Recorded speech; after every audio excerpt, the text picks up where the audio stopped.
અને મહત્વપૂર્ણ સમાચારો પર નજર કરીએ તો દિલ્હી બ્લાસ્ટ મામલે મોટા સમાચાર સામે આવ્યા છે। યુપી એટીએસે એનઆઈએને સોંપ્યા છે મહત્વના પુરાવા। નોંધનીય છે કે શાહીન પરવેઝના ઘરેથી મળેલા આ પુરાવા સોંપવામાં આવ્યા છે। વધુ તપાસ જે રીતે અત્યારે પણ યથાવત છે, હજુ સુધી આ મામલે નથી નોંધાયા કેસ। અને બીજી તરફ એનઆઈએ દિલ્હી બ્લાસ્ટની તપાસમાં પોતાના હાથમાં જ્યારે તપાસ લીધી છે અને સતત તેમાં તપાસ પણ કરવામાં આવી રહી છે। પરવેઝની કારનો રિપોર્ટ એનઆઈએને હવે સોંપવામાં આવશે।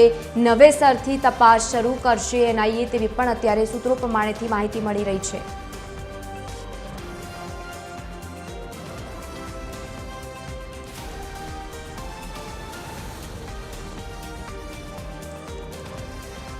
તો દિલ્હી બ્લાસ્ટ મામલે આ મોટા અને મહત્વના સમાચાર। નોંધનીય છે કે યુપી એટીએસે એનઆઈએને સોંપ્યા છે વધુ મહત્વના પુરાવા। અને બીજી તરફ હવે જે રીતે આ પુરાવા મળ્યા છે, સોંપવામાં આવ્યા છે, અલગ અલગ દિશામાં સતત એનઆઈએ તપાસ કરી રહી છે અને હજુ પણ આ મામલે વધુ ખુલાસાઓ થઈ શકે તેમ છે।